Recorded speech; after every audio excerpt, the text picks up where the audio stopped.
Hey everyone, it's Andrew from Exotic PC, and today we're going to do an overview of the MSI Cyborg 14.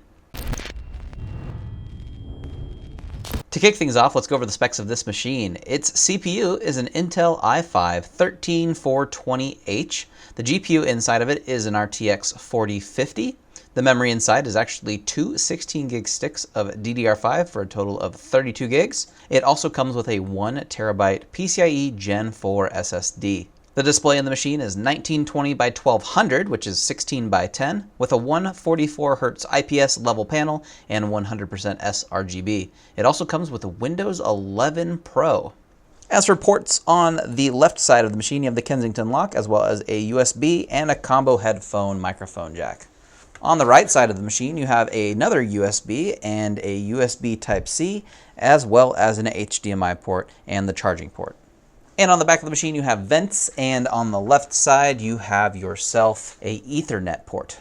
As for the machine itself, it is actually rather small. Because this is a 14-inch displayed unit, the overall footprint of the machine is very small and would make this an incredibly easy laptop to travel with.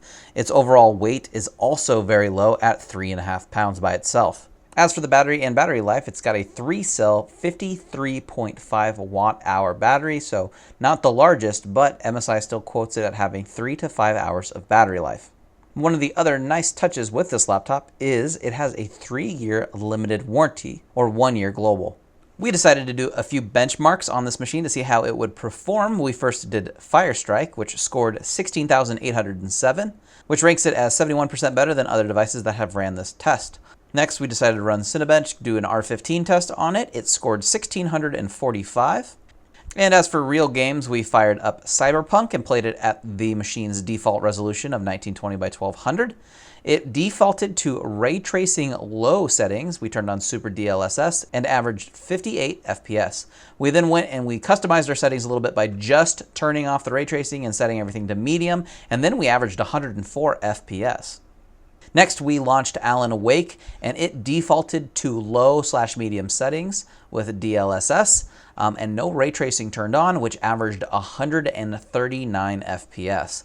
And then we turned it all to high with no ray tracing, and it still averaged 127 FPS. So this machine is more than capable at its dedicated resolution. Overall, the Cyborg 14 is a pretty good unit if you're looking to have something that is capable to do some gaming and you need it to be on the go. Its warranty is also very good, and its base spec is also pretty solid for the machine. As for the internals of the machine, there's not a ton of room for expandability, but you can upgrade the 1 terabyte drive internally to something larger, which we've done on this machine, as well as added a copper heatsink to help keep it cool. Memory can also be increased, but other than that, there's not a lot of other room to do upgrades inside this smaller form. If you're interested in putting a personal touch on your machine, make sure you check out our extensive customization options before checkout, including all types of upgrades to RAM storage, cooling, overclocking, custom paint, and laser etching. Make sure you check out the product link in the description if you want to learn more about this machine. Also, if you have comments, make sure you leave one and we will get back to you. This has been Andrew saying thanks for watching, and make sure you guys are subscribed so you don't miss out on future overviews and other videos.